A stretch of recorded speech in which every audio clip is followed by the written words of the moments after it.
వ్యవసాయంలో రైతుకు మంచి రేటు రాకుండా ప్రభుత్వం చేపట్టే విధానాలు, ఆంక్షలు, చట్టాలు, నిబంధనలు మొత్తం కూడా కూలదోయాలి. మనకి మళ్ళీ నిజంగా రైతుకు స్వతంత్ర రాజ్యం రావాలని చెప్పి మనం పోరాడుతున్నాం. దానికి ఇవాళ ఉప్పు సత్యాగ్రహం లాంటి సంకేతం మాత్రమే. ఇందులో పాల్పంచుకునే మనందరినీ మనసారా అభినందిస్తూ ధైర్యంగా పాల్పంచుకోండి. ఎట్టి పరిస్థితుల్లో ఒక లాఠీ దెబ్బలు పడ్డా కూడా దానికి ప్రతిఘటించొద్దు. స్వతంత్ర భారతంలో ఎలాంటి క్రమశిక్షణతో రైతులంతా కూడా వీర విక్రములై నిజమైనటువంటి శక్తి, సామర్థ్యం ప్రశాంతంగా ఉండడంలోనూ హింస లేకుండా అహింసతో పోరాటం చేయడంలో ఉందని చెప్పిన విషయాన్ని మళ్ళీ మనం ఈ గడ్డ నుంచి చాటి చెప్పాలి. ఆంధ్రప్రదేశ్ మహారాష్ట్ర సరిహద్దుల నుంచి అందుకు తరలి వచ్చినటువంటి షేత్కారీ సంఘటన నాయకుల్ని, మహారాష్ట్ర రైతుల్ని మనసారా అభినందిస్తూ ఇక్కడ ఈ బోధన్ ప్రాంతం నుంచి, ఈ ఎత్తుండ ప్రాంతం నుంచి, కోటగిరి ప్రాంతం నుంచి, వివిధ ప్రాంతాల నుంచి సాలూరు గ్రామానికి తరలి వచ్చినటువంటి రైతుల్ని, రైతు నాయకుల్ని మనసారా అభినందిస్తూ ఈ ఉద్యమంలో పాల్పంచుకుంటున్నది ఖచ్చితంగా రేపొద్దున స్వతంత్ర భారత చరిత్రను రాసినప్పుడు 30 ఏళ్ల తర్వాత ఈ దేశంలో వ్యవసాయ రంగంలో మౌలికమైన మార్పులకు నాంది ఇక్కడ నిజామాబాద్ జిల్లాలో సాలూరు చెక్ పోస్ట్ దగ్గర జరిగిందని చెప్పి రాసుకునే ఘట్టం వస్తుంది. ఇవాళ చేసే చర్య చిన్నదిగా కనిపించవచ్చు, కానీ ఈ దేశ చరిత్రను మౌలికంగా మార్చేటువంటి పోరాటం అందులో పాల్పంచుకుంటే మీ అందరికీ మనసారా అభినందనలు తెలియజేస్తూ మనకు ఎంతో మంది సహాయం చేశారు. పాత్రికేయులు పాపం ఎండనక, దోమలనక, మరోటనక ఏమీ ఆశించకుండా ఇక్కడ ధర్మ పోరాటం జరుగుతోంది. రైతులకు అన్యాయం జరుగుతోంది. వీరు చెప్పే మాటల్లో వాస్తవం ఉన్నది.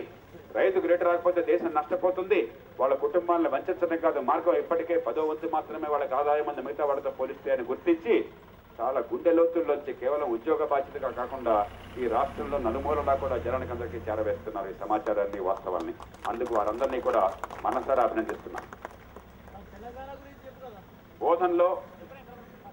బోధన్లో మరి మాజీ అసెంబ్లీ సభ్యులు ఇప్పుడు పరిమతించారు స్వర్గీయ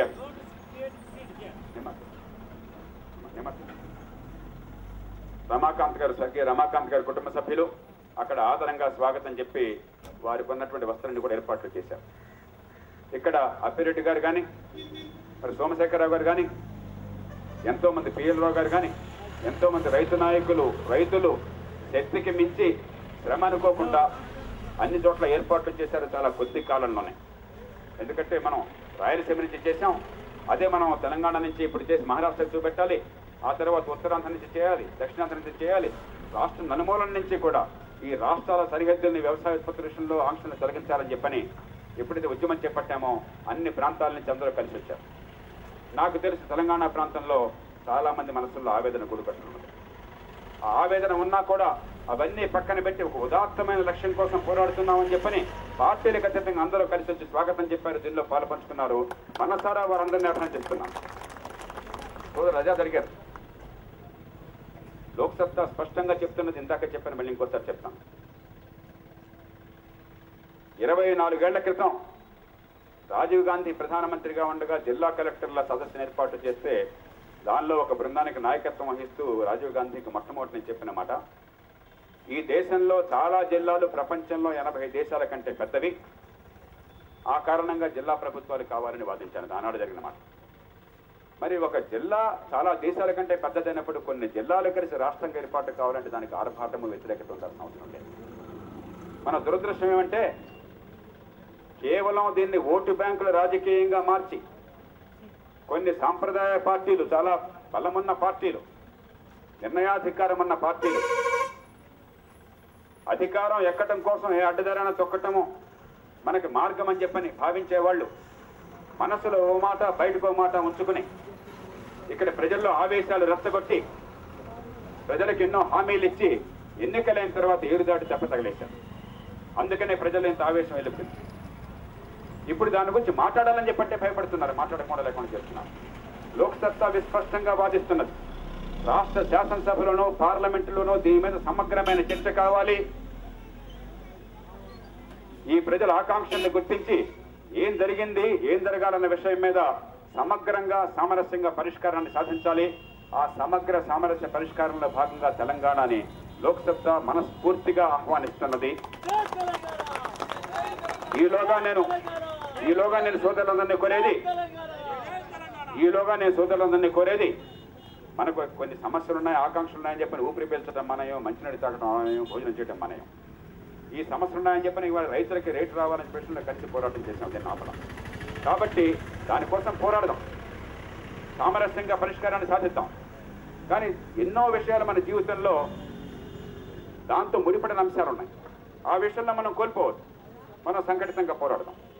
అందుకోసం కలిసి మనం మరోసారి విజ్ఞప్తి చేస్తూ, మీ అందరికీ ఈ ఎండని భరిస్తున్నారు, ఆకలిని భరిస్తున్నారు. రైతు ఉద్యమాలు ఏకం కావాలని కులానికి, పార్టీకి, ప్రాంతానికి, వర్గానికి, పంటకి అతీతంగా కలిసి పోరాడాలని చెప్పి మీరంతా కూడా ముందుకొచ్చారు.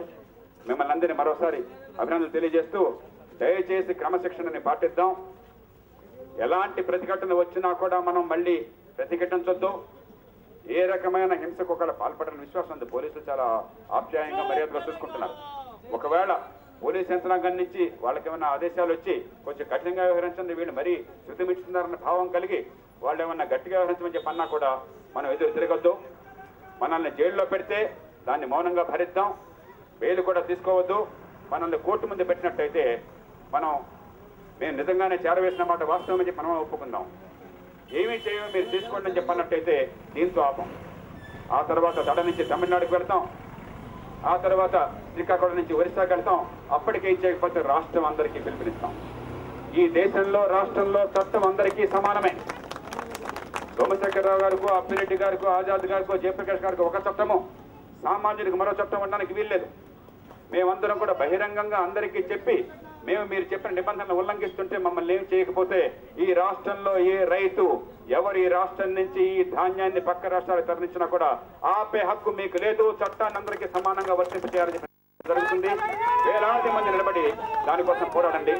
అందుకు మీరంతా కలిసి వస్తారని చెప్పి ఆశిస్తూ మీ అందరికీ నమస్కరిస్తూ మరోసారి సెలవు తీసుకుంటున్నాను. జై హింద్, జై కిసాన్, జై కిసాన్, జై కిసాన్. నమస్కారం. జై తెలంగాణ. తెలుగు తల్లికి జై. నేను చెప్పను.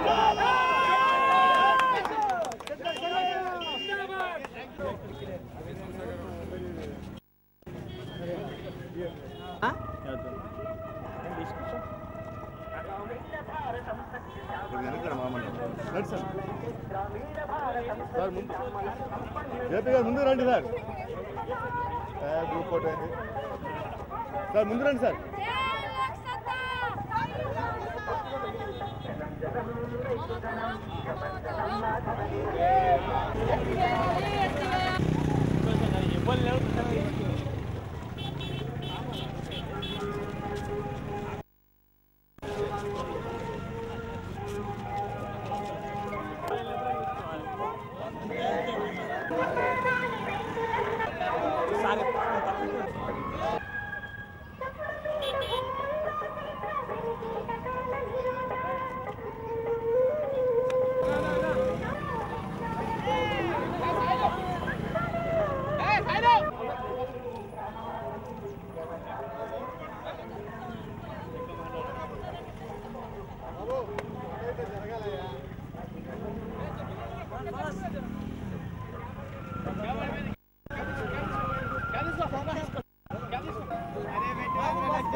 మాతరం మాతరం వందే మాతరం మాతరం మాతరం వందే మాతరం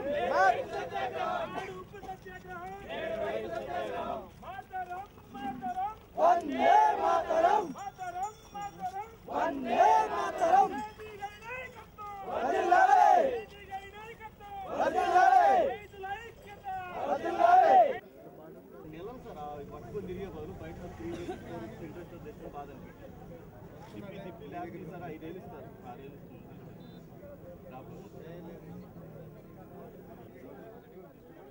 దాంట్లో వచ్చేసి ఫస్ట్గా డీలర్కు ఇన్ఫార్మెంట్ చేసి సబ్సిడీ డీలర్కి ఇస్తామని నెక్స్ట్ వచ్చేసి సెకండ్ స్టేజ్లో మళ్ళీ డైరెక్ట్ ఫార్మర్కే సబ్సిడీ ఇస్తామని చెప్పేసి అంటున్నారు. ఫార్మర్ పర్మిట్ తీసుకోవాలి, దానికి ఒక పరిమితి పెడతారు. మీకు ఇన్ని ఎకరాలు ఉంది కాబట్టి మేము ఇన్ని ఎకరాలు చేస్తాము ఇలాంటివి పెట్టారు. అక్కడి నుంచి ఒకటి చాలా మందికి అందుతుంది.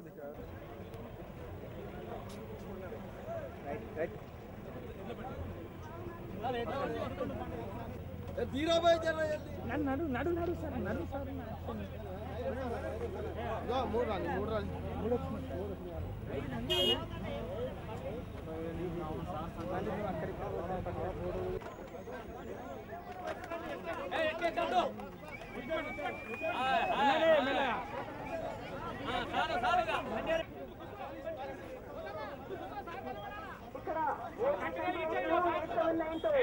వాహనం దాటకుండా మేము ఈ వాహనాల్లోకి ఎక్కాల్సి నిలబడుతున్నాము. దయచేసి వాహనదారులు ఎవరు కూడా ఇక్కడ ఉండకూడదు. జేపీ గారి నాయకత్వం డాక్టర్ జేపీ గారి నాయకత్వం జేపీ గారి నాయకత్వం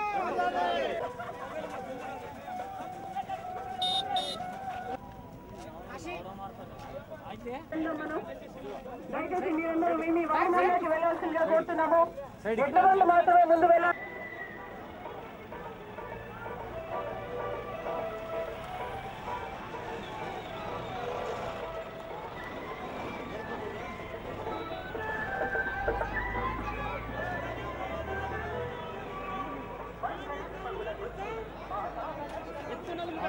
ఎక్కువ ముందు రండి.